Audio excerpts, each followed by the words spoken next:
Hi, everybody. Ed Lemberger here with some more metaphysical musing. And today is the New Hampshire primary for the presidential race. And you know, it's no secret that I like Andrew Yang.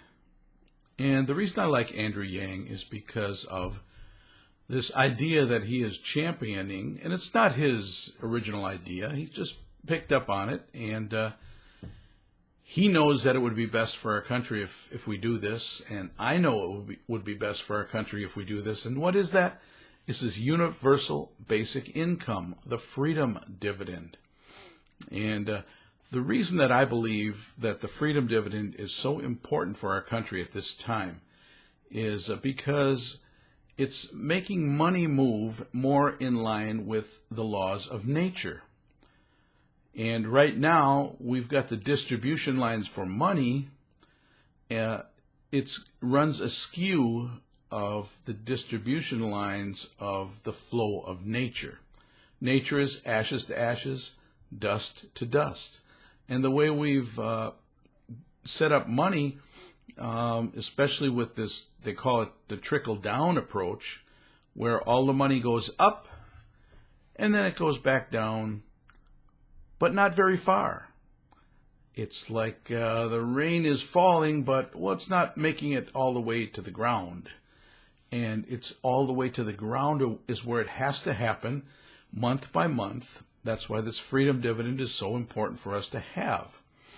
So we remineralize the soil every month, where nobody is excluded. It's like we're giving circulation to everybody in the entire population month to month. And this is going to heal the country in ways that we haven't even figured out yet, but ways that will heal the country once this gets in place. We're going to be surprised at how much better our entire society is going to be when this happens. So will it happen? I don't know. I mean, it's hard for Andrew Yang to gain some traction here. He didn't gain much traction in Iowa at all, and let's see what he gains in New Hampshire and beyond. I'm waiting for the South Carolina primary. That one might be more indicative of the general population instead of Iowa, New Hampshire, and Nevada. I don't know if those states really encompass the span of the human population like South Carolina is going to. So we've got there's a number of challenges here to Andrew Yang. Number one, name recognition. Number two, we've got a guy, this Mike Bloomberg, who's buying up all of the advertising in different states where it's hard for other people to advertise because Bloomberg has taken up all the spots. So, and I read where he will spend, he's willing to spend $2 billion on his presidential campaign. And where is this $2 billion going to go? Because, so he's a billionaire. I don't know what he's got, $58 billion or whatever they say out there. And anybody who has that much money is in a receiver position within the distribution of the flow lines of money, okay? And I guess one of the things that I like to talk about is the flow. Okay, where is the flow going? The flow is going, and it's feeding certain people, certain organizations, certain companies. But anybody who the flow is feeding, like the flow of money is feeding Michael Bloomberg, okay, otherwise he couldn't be a billionaire, has to be fed by donors. So all of us are donors into Michael Bloomberg because he's got his tentacles, or whatever you might call it, out there in many different ways. So we're donors. He's a receiver. And now he is giving some of his money. If it's $2 billion out of $50 billion would be what, 4% of his money he's willing to spend on this presidential campaign.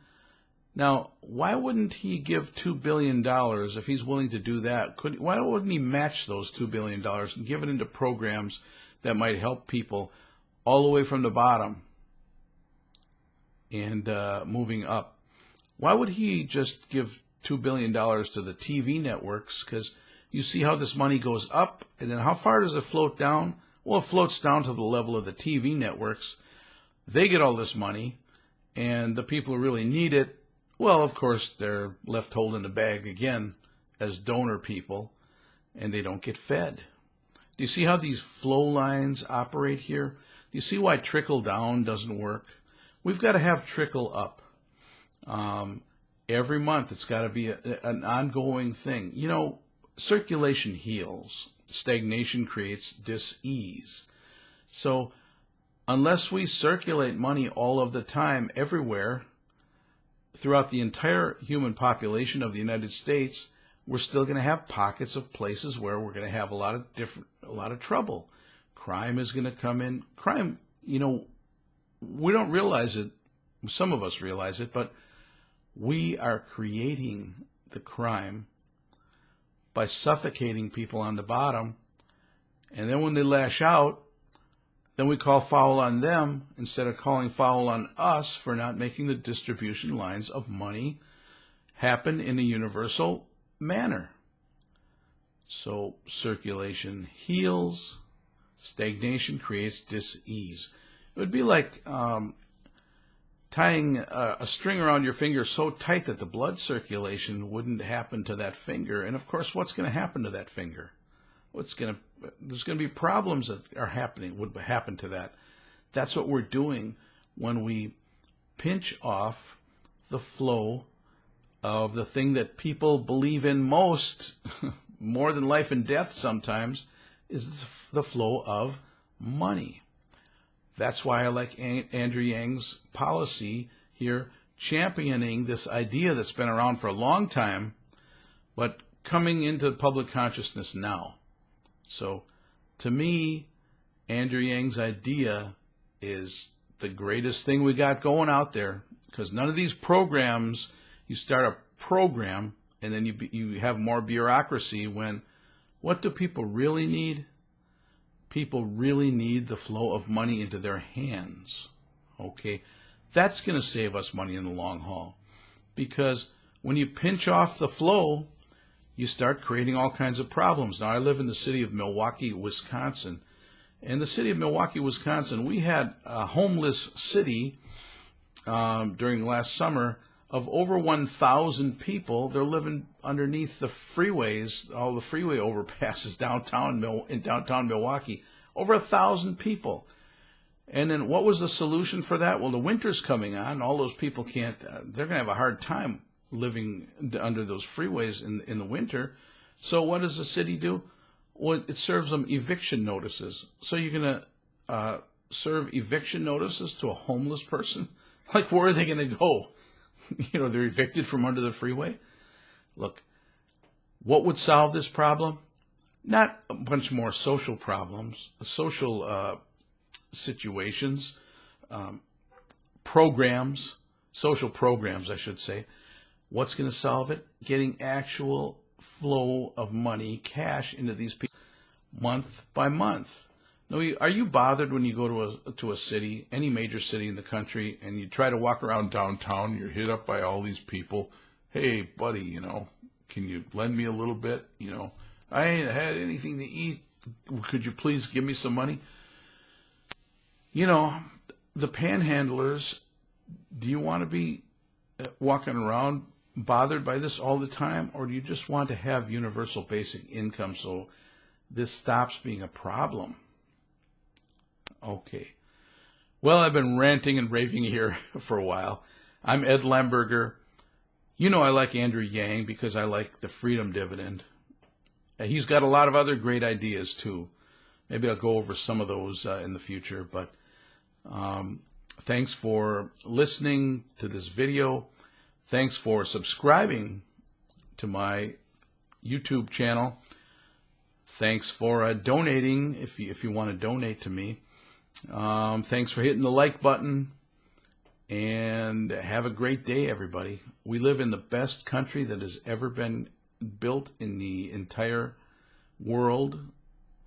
And it's time we start acting like it for all of our citizens, and not just using most of us as donors to these billionaire guys who don't put their money, at least some of their money, all the way back down to the bottom again, so they can remineralize the circulation of money throughout the entire population base every month.